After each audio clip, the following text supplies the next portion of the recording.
Welcome to the Diary of a Muse podcast. I'm Tess Day, and I'm absolutely thrilled to have you here with me, embarking on this journey of discovery and transformation. In today's podcast, we're diving into something deeply personal, yet universally powerful: listening to your inner voice. Whether you're leading a business, managing a team, or navigating your career, you've probably heard the advice to trust your instincts. But what does that really mean? And how can you hear your inner voice when the world is so loud? The pressures of decision making can feel overwhelming. And when things don't go as planned, it's easy to feel stuck. But what if that stuckness is actually a signal, a moment where your inner voice is urging you to pause and reflect? In this episode, we'll explore the science behind listening to your inner voice, how it can change your life, and why it's crucial to your leadership and business success. I'll also share a real-life example from one of my clients to illustrate how powerful this process can be. And I will leave you with some suggested action steps you can practice to merge this voice into your daily life. So grab a coffee, get comfortable, and let's dive in. When we think of leaders, we often imagine decisive, confident people who move forward quickly. But here's the truth. Even the best leaders face moments of uncertainty, times when the noise of expectations and opinions drowns out their inner guidance. Without that connection to your inner voice, it's easy to fall into patterns, chasing goals or sticking to routines that don't truly align with who you are. Listening to your inner voice means tuning out the external noise and reconnecting with your purpose and intuition. For us, this isn't just helpful, it's essential. As a leader, you're expected to have the answers, to stay in control. This constant need to be on can drown out your inner voice, because when the stakes are high, uncertainty feels dangerous. But here's the thing. Uncertainty isn't dangerous. It's not even weakness. It's an invitation to go deeper. Every day we make countless decisions, often relying on data, logic, and advice. While these tools are critical, they can't replace our inner knowing. Listening to this voice can be the difference between burnout and fulfillment, between chasing success and finding meaningful achievement. We sometimes silence our inner voice because we feel it will take us in an unconventional direction. But that's where the authentic leadership begins. True leadership happens when you lean into those quiet, intuitive whispers. Even when they challenge the norm, that's when you move from simply making decisions to creating meaningful impact. Let me share a story about Mark. By the way, it's not his real name. This example highlights the transformative power of aligning external insights with internal guidance. Mark came to me after 20 years in the corporate world, where he had thrived in a structured environment. Decisions were clear, data-driven, and validated by measurable outcomes. But when he decided to leave that world and start his own business, he quickly found himself in unfamiliar territory. Midway through building his business, Mark hit a wall. It wasn't just a small obstacle. It was a kind of stuckness that feels like being trapped in quicksand. Every effort to push forward only deepened his frustrations. And when you've already invested so much time, energy, and money, that kind of pressure can feel overwhelming. And this is where I stepped in to guide the process. Instead of focusing on the immediate business challenge, I helped Mark pause and shift his perspective. We explored what this stuckness was really telling him. Together, we uncovered that starting a business was a completely different experience from his corporate career.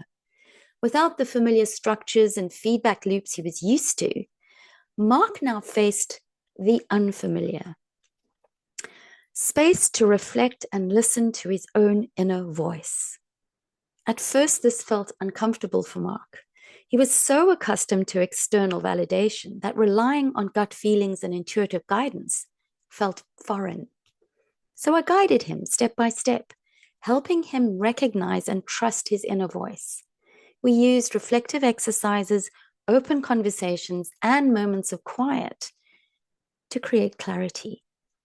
But I also encouraged Mark to seek balance by leveraging his network. I suggested he reach out to trusted people who had experienced navigating similar challenges, maybe former colleagues, mentors, or friends. Mark approached these conversations with curiosity, asking open ended questions like, what was most valuable for you at this stage? And what unexpected lessons did you learn? These conversations became an important complement to the inner work we were doing. I helped Mark weave these external insights into his growing inner clarity. One pivotal moment came when we looked closely at his sales strategy. Mark realized through our conversations that the approach he had initially planned felt misaligned with his values and vision. Encouraged by both advice from myself and the inner confidence he was building, we redesigned his sales strategy together, this time in a way that felt truly authentic to him. Once this alignment was in place, everything started to flow. He approached the remaining steps of his business plan with renewed clarity and confidence. The stuckness he had experienced wasn't just a barrier, it was a signpost pointing towards something deeper that it needed attention. The process of guiding him through this wasn't about giving him the answers. It was about helping him uncover them for himself. By pausing, reflecting, and integrating insights from both his inner voice and trusted advisors, Mark transformed how he approached challenges. The result? A business plan that wasn't just completed, but felt deeply aligned with who he was and what he wanted to create. The frustration and overwhelm gave way to clarity and momentum. So this example shows us that success isn't just about solving problems. It's about evolving how you approach them. By blending inner guidance with external wisdom and having someone to guide the process, you can move through uncertainty with confidence and authenticity. We often talk about intuition and the inner voice like it's something mysterious, almost mystical. But the reality is, there's a lot of science to back up this idea of inner knowing. Dr. Joe Dispenza, a leader in neuroscience and personal transformation, has done extensive work on how the brain and body connect when we quiet the mind and create space and stillness. I've recently read his books, Evolve Your Brain and Breaking the Habit of Being Yourself. Dispenza explains that when you're constantly in a state of stress, something most leaders can relate to, you're stuck in a survival mode where the brain operates from familiar patterns. It's like running on autopilot, relying only on past experiences and external inputs.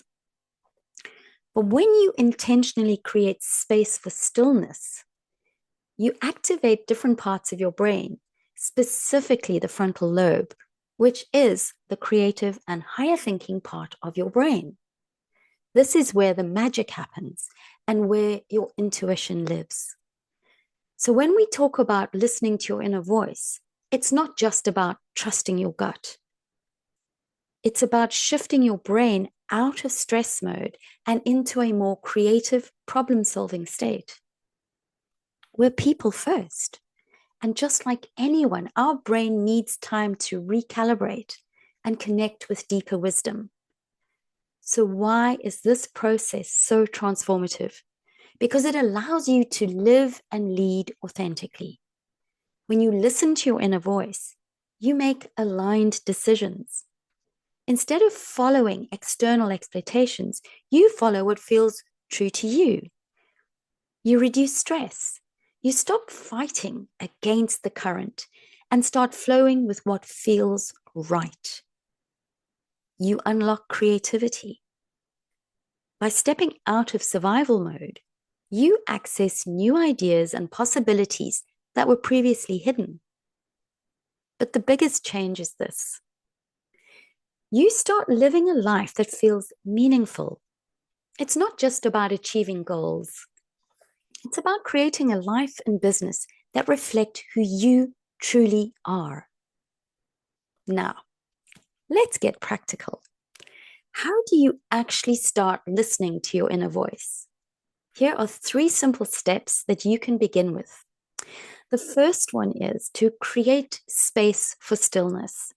So your inner voice won't compete with the noise of your day. So you need to set aside some time, maybe 10 to 15 minutes a day, to just sit quietly. This could be through meditation, journaling, or simply being present without distractions. Number 2, ask yourself the right questions, like, what is this stuckness trying to tell me? Or, does this decision align with my values?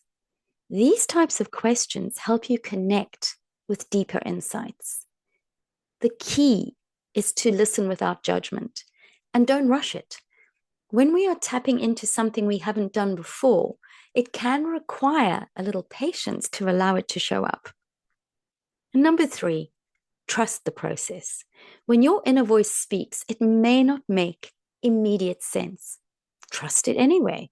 Like a compass, it's guiding you in the right direction, even if you don't see the full map yet.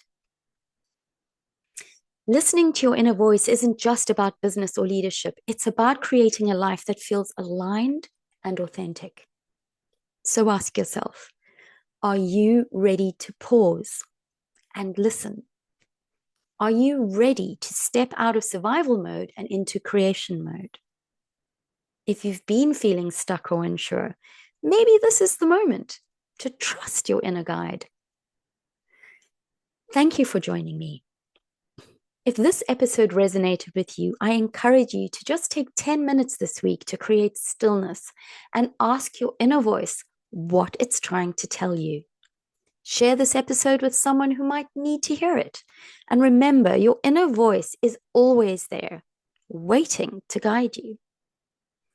In my next episode of The Diary of a Muse, I'm joined by Jeff Whittle of Silver Strong Fitness, based in San Diego. We'll be talking about the connection between body health and thriving in all aspects of life. So until next time, keep trusting your muse and creating a life that feels true to you. Bye for now.